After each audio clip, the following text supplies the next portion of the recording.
Hey everybody, it's Gail, and today I have this 1920 tulip slip-on that is a front and a back that you make in one piece, and then you make these little bands to join it. And it's the same front and back. It's obviously filet crochet. And this comes from a booklet from the Antique Pattern Library. So if you've never used the Antique Pattern Library, it is a huge archive of crochet, knitting, embroidery, tatting, like all kinds of handcrafts. And I will link to them down in the basement. I encourage you to dig around. Everything is 100% free. It's an amazing resource. But I have many of their booklets because I love this style of design. I love the big collars and the nightgown yokes and all of them. But this was the one I decided to do first from any of the books because it called for a size 5 thread, which is still pretty easy to find. Now, then I didn't use a size 5 thread because I had a fingering weight yarn that I was mad at because the project I was using it for didn't work out. So I thought it'll be a little bit bigger because fingering weight is basically the same as a size 3 thread. And so size 5 is like a tiny bit smaller. And if you compare how I look to the pattern photo, it does come up on the shoulder a little more sharply. So this hangs down a little bit lower, but I also have small shoulders.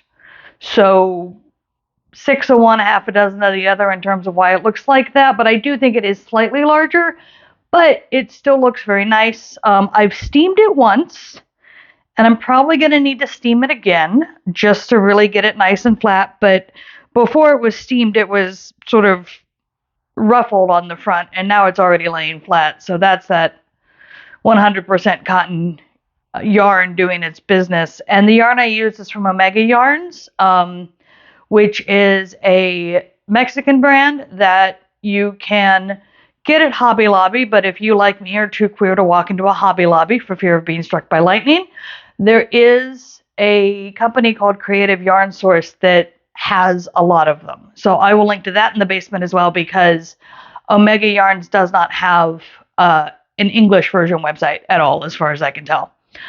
So you can talk to James at Creative Yarn Source, who I think might be the only employee. He's awesome. What else?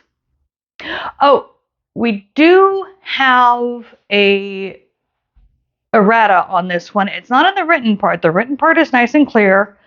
It is in the image of the whole pattern that you use to know when to have open blocks and when to have closed blocks.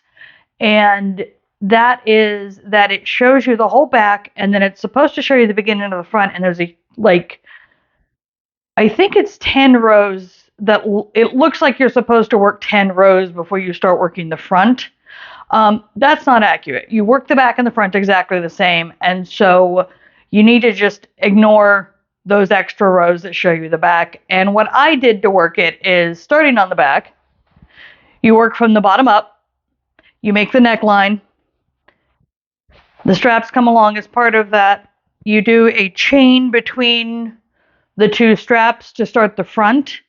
And then on the front, you work from the top down.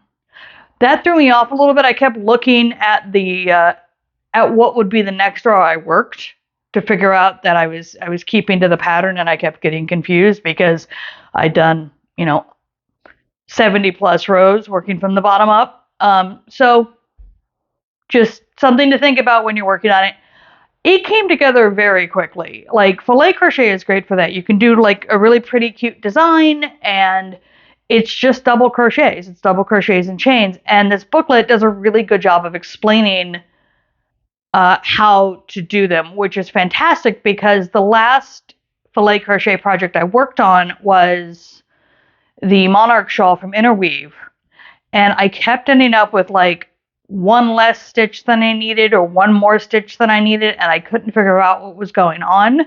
And I just kind of fixed it as I went. And it turns out you have to think about it. It's not 3 double crochet for every block, every closed block.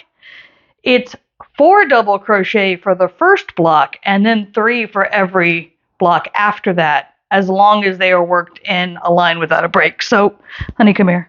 I can show you. So, like, right here, this is 3 double crochet plus 1 for this set of closed blocks, and then you work the spaces, and then this is, again, you work 4 double crochets to start, and then 3 double crochets for every block after, and then you work that across. And so that is the trick to getting it to line up properly, is that it's actually 3 plus 1 at the end of every set of blocks you work, and not 3 double crochet to a block. So thank you, 1920 Filet Crochet booklet, for finally putting that in writing so I understand it. That was very helpful.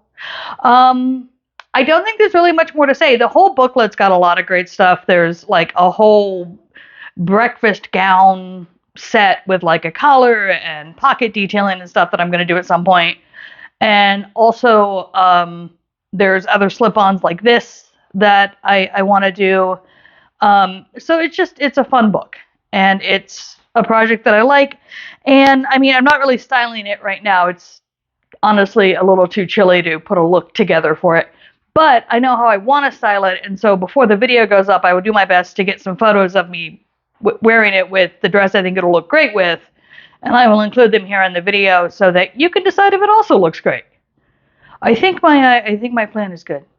Yeah, I think that's it. All relevant links will be down in the basement, and that'll do it. So if you enjoy what I do here, please like, subscribe, share, tell your friends, all of that fun stuff, and I will see you when I see you.